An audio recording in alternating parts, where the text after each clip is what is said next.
Hey everyone, welcome to day 44. Today we're going to be looking at inputs in Bash, where the user can interact with your script.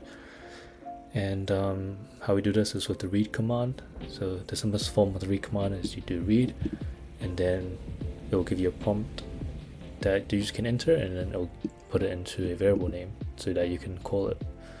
For example, you want to do echo into your name, and then once you do read name, the user will be prompted to enter something, anything, it doesn't have to be your name.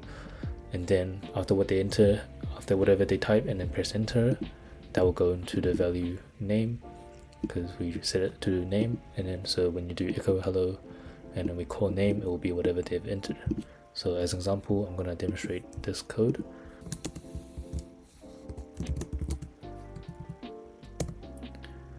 Into your name, I'm going to say Richard, and it should return hello Richard. Yep. And obviously there's some options that come with this that makes it a lot more, gives you more freedom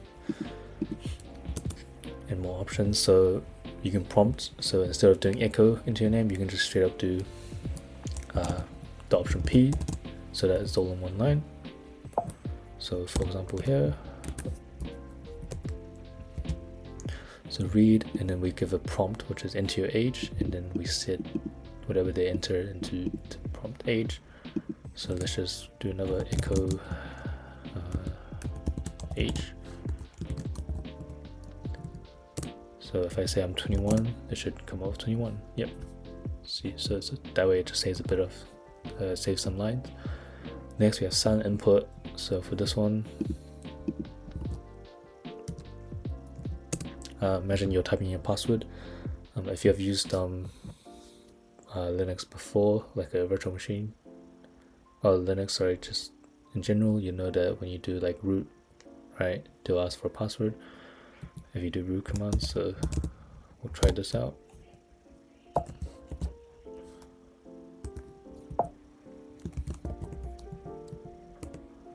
In the password, so you see there's nothing there. I'm just gonna type something random, and then and obviously we don't want to echo it, right?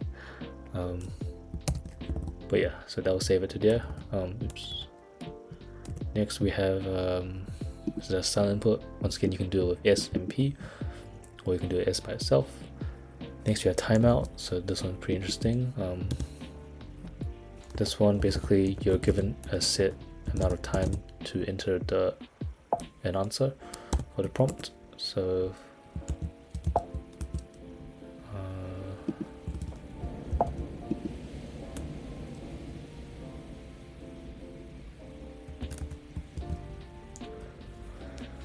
so here you have 5 seconds to answer. Let's go.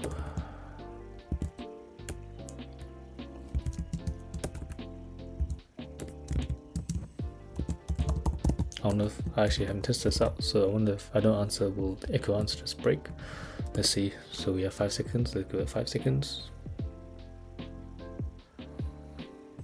Okay, and it just closes. Okay, let's try answer. Hi.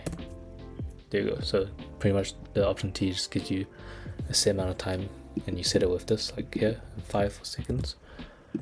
And next we can read a space of normal characters. So this one, do you agree? Yes, no. That's my example that I've chose. So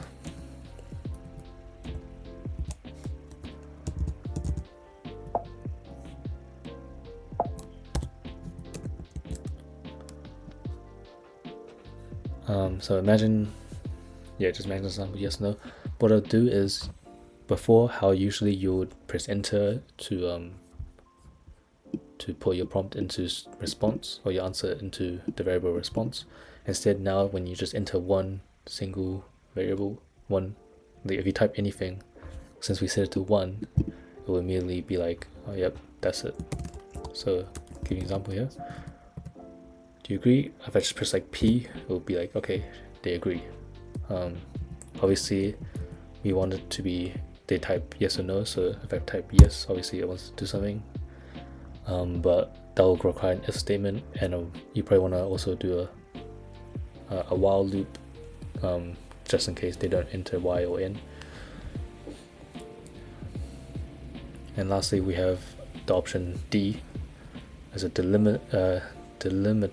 So here is similar to read a specific number of N, where it only takes, well, after you type one letter or however you set it to be, it'll immediately come stop. Delimiter is like very similar, but it's more like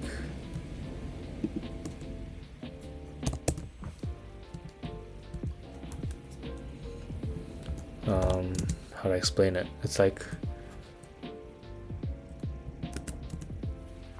so imagine here we set a comma, right? It's comma separated values. I'm sure you've heard that file before, but we can set it to anything. So, and then whatever we set it to, once they've typed that in, or like once they typed it in and press enter, wherever that that value was set is, it will stop reading afterwards. So here I'll provide an example.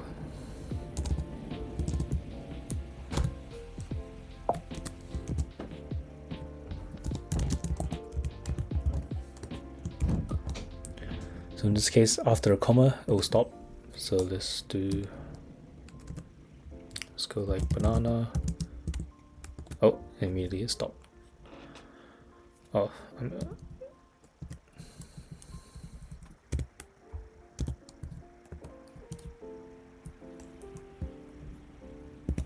sorry, forgot that. Okay, so imagine I type banana, apple, and then I put a comma down. It will stop reading and it will print me banana apple because it'll stop reading from there. So that's usually helpful for comma separated values. Like if you're reading for a list of things and you want them to be separate, that's how you do it. And lastly, you can always read multiple variables, pretty self-explanatory, just this way. Yeah, so that's the read command, basics. Hope you've learned something, and I'll see you guys tomorrow.